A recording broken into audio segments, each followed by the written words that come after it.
नमस्कार दोस्तों,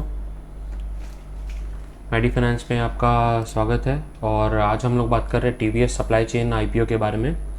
तो आप देख सकते हो कि ये आईपीओ चालू हो रहा है 10 अगस्त को। आज से 14 तारीख तक ये आईपीओ चलेगा हमारा। और ₹1 फेस वैल्यू पर शेयर का ये आईपीओ शेयर रहेगा। प्राइस रहेगा 187 to 197 पर शेयर। लॉट साइज़ है 76 शेयर्स का। टोटल इशू साइज रहेगा 880 करोड़ का। फ्रेश इशू है 600 करोड़ का और ऑफर फॉर सेल है 280 करोड़ का। मेन बोर्ड में ये आईपीओ आ रहा है एनएसई और बीएसई दोनों में। तो ऑफर फॉर सेल जो कि है 280 करोड़ का, आप यहाँ पे देख सकते हो। वहाँ पे टोटल 22 शेयर होल्डर्स हैं जो ये सेल कर रहे हैं। तो जो दो हमारे मेजर शेयर होल्डर है वो है टाटा अपॉर्चुनिटीज़ फंड और टाटा कैपिटल सर्विसेज। ये दोनों का मिला के 230 या 231 करोड़ के आसपास आप बोल सकते हो शेयर सेलिंग हो रहा है ऑफर फॉर सेल में। और बाकी जो हमारे 20 शेयर होल्डर्स हैं उनका आप नाम यहाँ पर चेक कर सकते हो। Mister Dinesh Narayan, TVS motor company, PD Krishna Prasad, Andrew Jones, Ethirajan Balaji, और ये सब आप देख सकते हो। जो शेयर होल्डर है ये मिलके जो भी टोटल करेंगे वो रहेगा 280 करोड़ का। और हमारा फ्रेश इशू 600 करोड़ का होगा जो कि कंपनी यूज़ करेगी अपने धंधे में या किसी और पर्पसेस के लिए जिसके लिए ये लोग लेना चाहते हैं ये आईपीओ। तो आपको एक बात यहाँ पर हाईलाइट करनी थी कि अप्रैल में जब इन्होंने डीआरएचपी फाइल किया था तभी इस आईपीओ का वैल्यूएशन था 1144 करोड़ और अपर बैंड पे था ये, जो कि अभी घट के हो गया 880 करोड़। आप देख सकते हो यहाँ पर आज की डेट के हिसाब से ये लोग 880 करोड़ रेस कर रहे हैं। तो ये हिसाब है और ये घट गया है 1100 करोड़ से। चलिए दोस्तों आगे बढ़ते हैं।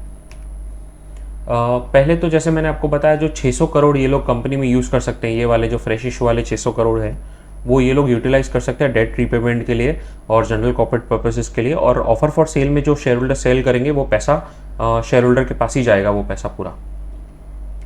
रजिस्टर्ड ऑफिस है इनका तमिलनाडु में। और ये जो आप तमिलनाडु का कंपनी देख रहे हो ये एक सप्लाई चेन मैनेजमेंट का कंपनी। इसके बारे में हम लोग और डिटेल में थोड़ा जानेंगे आगे। तो ये एक कल का डिटेल है 9 तारीख का, 9 अगस्त का, जिसमें एंकर पोर्शन में 396 करोड़ मतलब 396 करोड़ बेसिकली 400 करोड़ के आसपास आप देख सकते हो। और इसका 75% का जो ऑफर है वो रिजर्व्ड होता है यूजुअली क्वालिफाइड इंस्टीट्यूशनल इन्वेस्टर्स के लिए, जिसमें एंकर इन्वेस्टर्स भी होते हैं। तो अगर मैं बोलूँ तो 880 का 75% लगभग 600-650 करोड़ के आसपास होता है, जिसमें से इनको 400 करोड़ के आसपास तो एंकर इन्वेस्टर बुक में ही मिल गया है 9 तारीख को। और बाकी का पोर्शन जो नेटवर्थ हाई नेटवर्थ इंडिविजुअल्स और रिटेल इन्वेस्टर्स के लिए 15% और 10% पे रिजर्व किया हुआ है। पहले तो दो भाग में ये कंपनी धंधा करती है, जो कि है इंटीग्रेटेड सप्लाई चेन सॉल्यूशन, जहाँ पर ये लोग पूरा in plant logistics operation, finished good delivery, handling management, after market fulfilment, supply chain consulting और लॉजिस्टिक्स ऑपरेशन सेंटर्स ये सब प्रोवाइड करते हैं। सोर्सिंग भी करते हैं, प्रोक्योरमेंट भी करते हैं, इंटीग्रेटेड ट्रांसपोर्टेशन भी देते हैं। तो जो भी आप देखेंगे ऑन ग्राउंड जो काम होना चाहिए वो होता है इंटीग्रेटेड सप्लाई चेन में।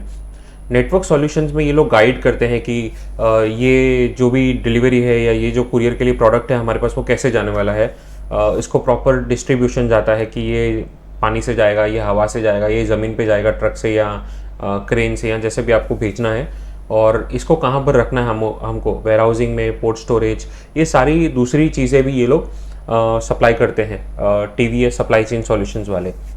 एक दूसरा चीज़ होता है इसके अलावा जो ये लोग प्रोवाइड करते हैं वो है time critical final mile solution. जैसे कि आपको लॉजिस्टिक्स और सपोर्ट चाहिए, स्पेयर पार्ट्स चाहिए वेसल का, या आपको इंजीनियरिंग सपोर्ट चाहिए, या दूसरा courier and consistent consignment management चाहिए, तो वो सारा डिटेल्स भी है। तो ये दो भाग में ही इनका बिजनेस चलता है। और इनका बिजनेस जो है वो मैं बोलूँ फॉरेन के ऊपर बहुत ज़्यादा डिपेंडेंट है। मोर देन 70% इनका रेवेन्यू उसी बेसिस पे आता है।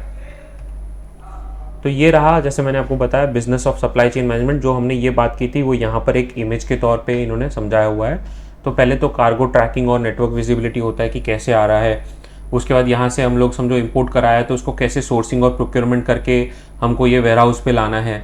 वेयर हाउस में फिर रख के हम लोग डिसाइड करते हैं कि भाई लेट्स से फॉर एग्जांपल बता रहा हूँ आपको, लेट्स से अगर ये हमारा वेयर हाउस में कहीं पर भी आया है इंडिया में, तो वहाँ पर से लेट्स से अगर किसी मुंबई का पार्सल है तो सारा मुंबई का सब एक जगह पे जाएगा, या आपको जम्मू कश्मीर का है तो वो जम्मू कश्मीर का एक जगह पे, साउथ का है तो साउथ का एक जगह पे जाएगा, वेस्ट बंगाल का है तो वेस्ट बंगाल का सब एक साथ जाके उसको सेटअप करके फिर ये लोग आगे फॉरवर्ड करेंगे। ऐसे यहाँ पे कुरियर करके या जो भी जैसे आपका फाइनल लॉजिस्टिक्स होगा, उसके बाद ये लोग आगे जाके ये लोग यहाँ पर डिटेल्स वगैरह भी देते हैं कि कहाँ कितना टाइम में पहुँचेगा, ट्रैकिंग और प्रॉपर, जैसे कि आपने नोट किया होगा कभी आपने फ्लिपकार्ट वगैरह से ऑर्डर किया हो तो आपको होगा ध्यान में कि वो मैसेज करते रहते हैं कि आपका कुरियर पार्सल यहाँ पर पहुँचा है। तो वो जो सारा सॉल्यूशन होता है ऐसे ही कोई कंपनी उनको प्रोवाइड करता है, और मैं नहीं बोलता हूँ कि टीवीएस ही करता होगा, बट हो सकता है कोई और लॉजिस्टिक्स कंपनी करता होगा, but at the end the logic is same कि हम लोग यही करते हैं कि लॉजिस्टिक्स मैनेजमेंट होता है। आइए दोस्तों फाइनेंशियल्स पे भी एक नज़र मार लेते हैं। फाइनेंशियल्स हमारे पास असेट था 5,400 करोड़ का, जो कि अभी बढ़ के हो गया 6,210 करोड़ 2023 में। रेवेन्यू था 6,800 करोड़, जो कि अभी बढ़ गया है 10,300 करोड़। प्रॉफिट तो था नहीं, 2020 में लॉस था 248 करोड़ का, अभी हो गया 40 करोड़ का प्रॉफिट, तो ये थोड़ा प्लस पॉइंट हो सकता है।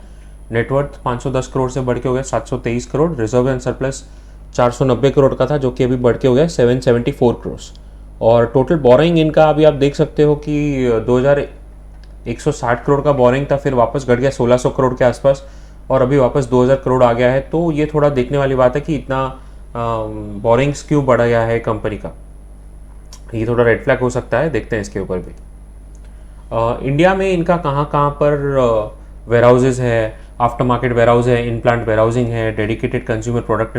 तो ये जहाँ पर भी आप डॉट जो देख रहे हो, ये डार्क डॉट है, ब्लू डॉट मतलब आफ्टर मार्केट वेयर हाउस है, तो वो गुजरात में है, मध्य प्रदेश में है इनका, हरियाणा में है। ऐसे ही जो डॉट आप देख रहे हो मल्टी क्लाइंट फैसिलिटीज़ है, यहाँ पर गोवा में भी है इनका, आंध्र प्रदेश में भी है। तो जो जो डिटेल इन्होंने दिया हुआ है उस डिटेल में कहाँ कहाँ पर इनका प्रेजेंस है, ये सारा एक डोमेस्टिक प्रेजेंस का इन्होंने स्नैपशॉट दिया हुआ है टीवीएस सप्लाई चेन में।